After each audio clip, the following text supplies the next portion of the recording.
Halo, Assalamualaikum warahmatullahi wabarakatuh. Saya Dini Sundari Sukoco, saya merupakan guru produktif akuntansi di SMK Negeri 1 Tirtamulya. Kali ini saya akan memaparkan sedikit mengenai motivasi dan merdeka belajar dalam sesi Semangat Guru 2.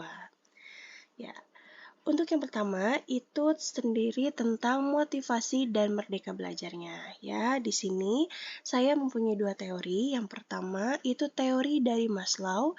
Dia mengungkapkan ini berdasarkan kontennya, ya. Yang kedua, itu ada teori dari Locke. Dia memaparkan ini berdasarkan prosesnya. Kita lihat yang pertama dulu, ada teori dari Maslow di mana dia menyebutkan ada 5 elemen yang bisa membantu meningkatkan motivasi, ya. Yang pertama itu adalah kebutuhan fisiologis atau kebutuhan dasar, ya, seperti makan, tidur, dan lain sebagainya. Kemudian yang keduanya ada rasa aman, di mana rasa aman itu sudah wajib dan harus dimiliki oleh semua orang. Yang ketiga itu ada sosial, ya, kita bisa membangun relasi dan bersosialisasi dengan lingkungan kita. Yang keempatnya ada harga diri. Dengan kita memiliki harga diri, tentu saja kita bisa meningkatkan motivasi kita.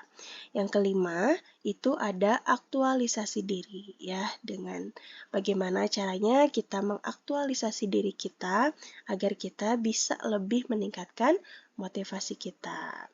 Nah, yang kedua itu ada teori Locke, di mana dia menyebutkan ada 4 elemen yang bisa kita kaji. Yang pertama itu ada nilai, yang kedua emosi, yang ketiga tujuan, dan yang keempat tindakan. Ya, keempat elemen ini bisa kita lalui, bisa kita lakukan, kita kontrol, sehingga kita bisa meningkatkan motivasi kita. Nah, itu tentang motivasi. Kemudian kita akan beralih ke merdeka belajar. Merdeka belajar itu kita bisa wujudkan dengan yang pertama itu komitmen pada tujuan, di mana kita diharuskan terus-menerus berkomitmen pada tujuan yang ingin kita capai. Yang kedua, mandiri terhadap cara. Merdeka belajar itu sudah harus bisa mandiri terhadap cara apa yang bisa kita lakukan untuk belajar atau memahami sesuatu, ya. Yang ketiganya adalah melakukan refleksi, di mana refleksi ini berguna untuk mengetahui apakah pembelajaran yang kita lakukan itu sudah baik atau belum. Jika sudah, maka kita bisa tingkatkan, dan jika belum, maka kita bisa perbaiki, ya. Kemudian, yang kedua, bagaimana sih caranya melatih motivasi? Nah, di sini ada beberapa langkah, ya. Langkah yang pertama itu memetakan kebutuhan diri dengan piramida Maslow. Yang tadi sudah kita bahas, ya, ada 5. Jadi kita harus petakan semua kebutuhan diri itu agar kita bisa terus melatih motivasi kita, jangan sampai turun. Yang ada motivasi itu harus terus ditingkatkan. Kemudian yang kedua adalah menyusun tujuan. Untuk apa kita melakukan hal tersebut, ya? Tujuannya harus jelas agar motivasinya juga terus berkembang. Yang ketiga itu adalah strategi umpan balik berkelanjutan, ya. Jadi, ketika kita melaksanakan sesuatu dalam mencapai tujuan itu, kita jangan lupakan strategi umpan baliknya.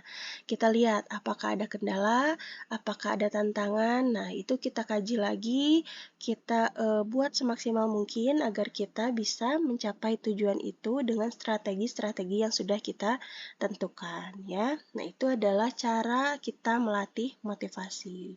Yang berikutnya adalah mengelola motivasi dan merdeka belajar. Bagaimana caranya? Nah, yang pertama kita harus konsisten terhadap tujuan. Tentu saja, ya, sesuatu yang baik itu adalah yang konsisten. Kemudian yang kedua kita bisa sharing dengan rekan sejawat karena banyak sekali ide dan gagasan yang bisa kita dapatkan dari rekan-rekan kita.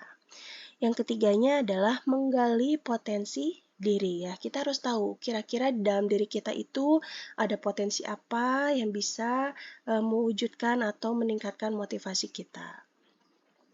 Kemudian yang keempatnya adalah evaluasi secara berkala, ya, di mana evaluasi ini harus dilakukan secara rutin agar kita tahu sampai sejauh mana kita dalam mencapai tujuan. Yang kelimanya adalah menetapkan target. Target jangan lupa harus ditetapkan karena dengan adanya target kita akan lebih termotivasi dalam mencapai target tersebut, ya. Baiklah, itu saja pemaparan untuk tugas kali ini. Sebelum saya tutup, saya ingin mengajak ke rekan-rekan guru semua untuk bergabung bersama kami di Semangat Guru 2, ya. Baiklah, mohon maaf bila ada kata yang salah. Saya ucapkan terima kasih. Wassalamualaikum warahmatullahi wabarakatuh.